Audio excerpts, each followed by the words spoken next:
sœurs, chers frères, je m'appelle Sandra Schnepp, j'ai 39 ans, j'habite à Porrentruy, je suis mariée et maman d'un magnifique petit garçon de 7 mois. In utero déjà, nous commençons un voyage incroyable et secret au plus profond de l'intimité de notre mère. Puis vient la naissance.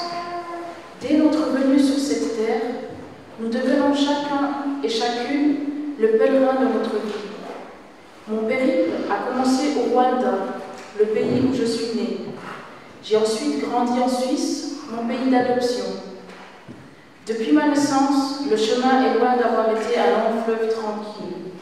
J'ai erré pendant des années avec un sac à dos bien trop gros, sans guide et de façon bancale, au point que la souffrance et le stress m'ont en partie paralysé les jambes, des années en béquille et 6 ans à devoir utiliser un fauteuil roulant.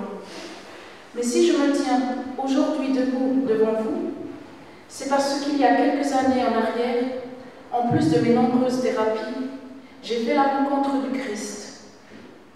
Le 16 août 2020, je me suis faite baptiser. Il est le bon berger qui me guide vers de verts pâturages.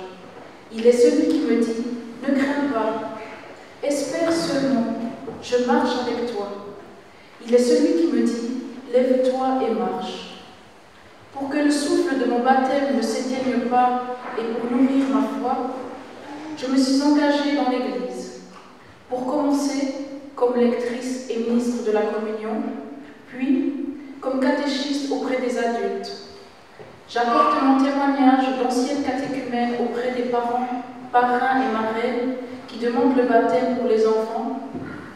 J'ai dernièrement co-animé des soirées avec Marie-Joseph Lachat.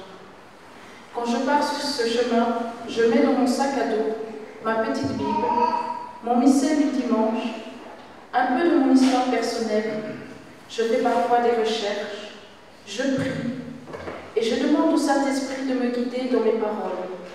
Et bien sûr, mon sourire. Depuis mon baptême, j'ai à cœur de partager avec les autres de l'amour du Christ et des miracles incroyables que fait notre Seigneur encore aujourd'hui par amour pour nous. Le miracle, ce n'est pas de sortir de son fauteuil roulant, car ça n'arrive malheureusement pas tous les jours. Je crois que le plus grand des miracles, c'est l'amour et l'espérance, malgré les côtés bancals de nos vies.